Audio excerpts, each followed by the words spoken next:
And the next topic we have here is the table and the form accessibility.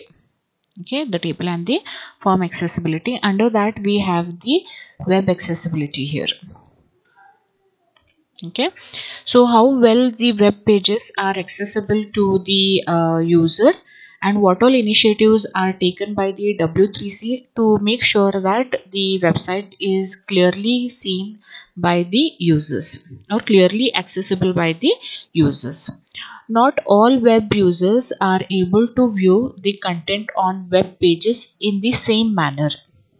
Okay, the term web accessibility refers to the assistive technologies, various features of HTML that work with those technologies, and different coding and design practices that can make a site more usable for people with visual, mobility, auditory, and cognitive disabilities. Okay, so a web accessibility means a particular web page should have assistive technologies and various features of HTML that work with those technologies and some different coding and design practices, so that every web page are usable for people with visual, mobility, auditory, and cognitive disabilities. So that means people with such disabilities, for them also the web pages should be accessible.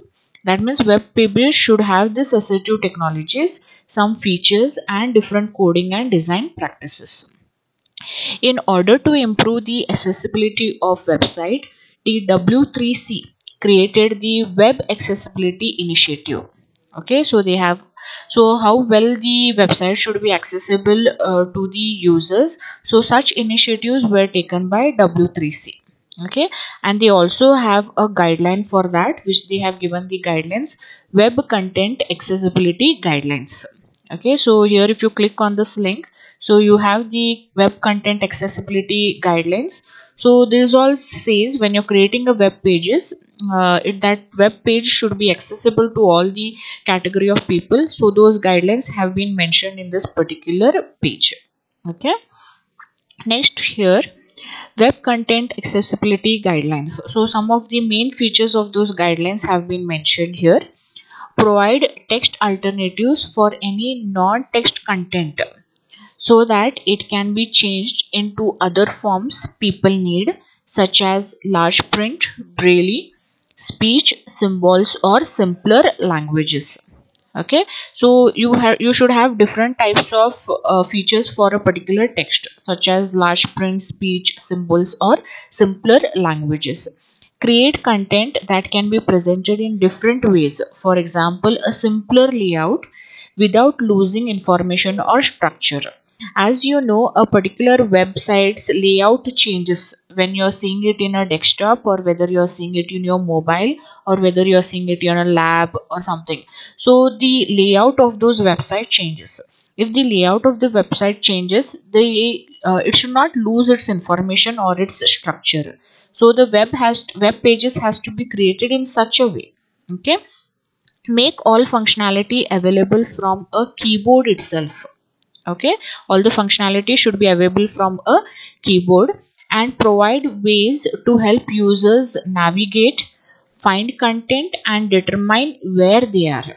Okay, provide, so web pages should help you to navigate. That means you should be able to move from one page to another page of a particular website.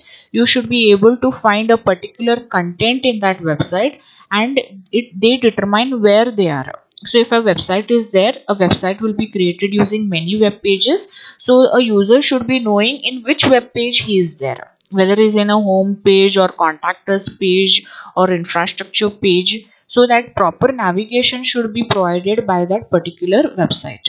So in these all ways, a particular website can be accessible to a user. Okay, next we have is accessible tables. Okay, so tables can be easily accessible if you make use of the caption element. Okay, describe the table's content using the caption element. Okay, so if you have a caption like this, for example here you have your caption famous paintings. Okay, famous paintings. So a particular user will come to know by seeing that caption itself as to what that table is about.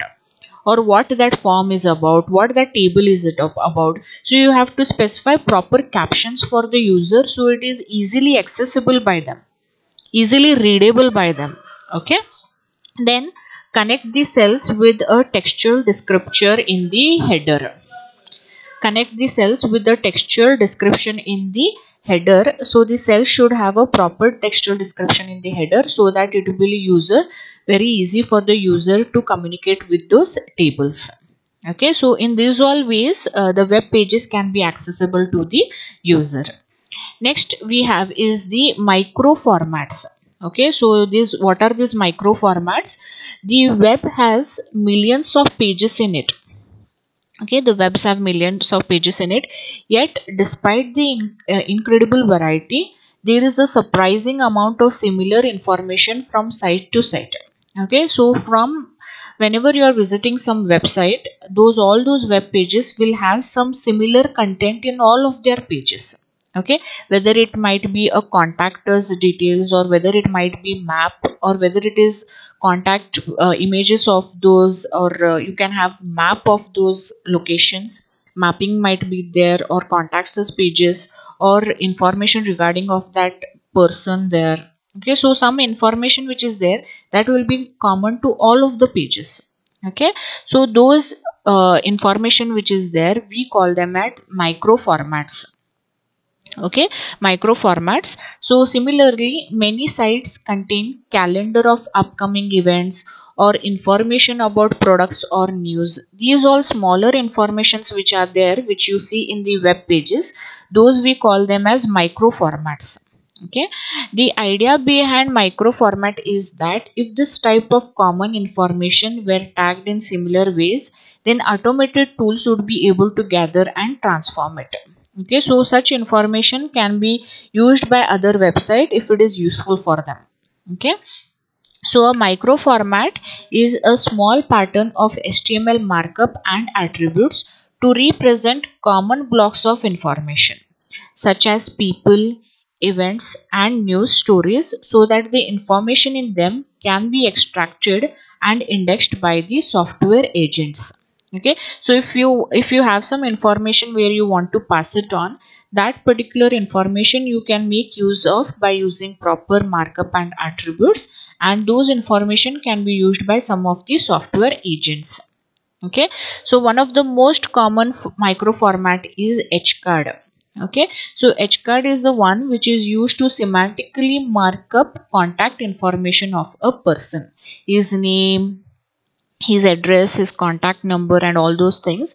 Those are known as hcard. So hcard, you can make it available in a particular web page. So that hcard is nothing but an example for micro format. Okay, so this was about micro format.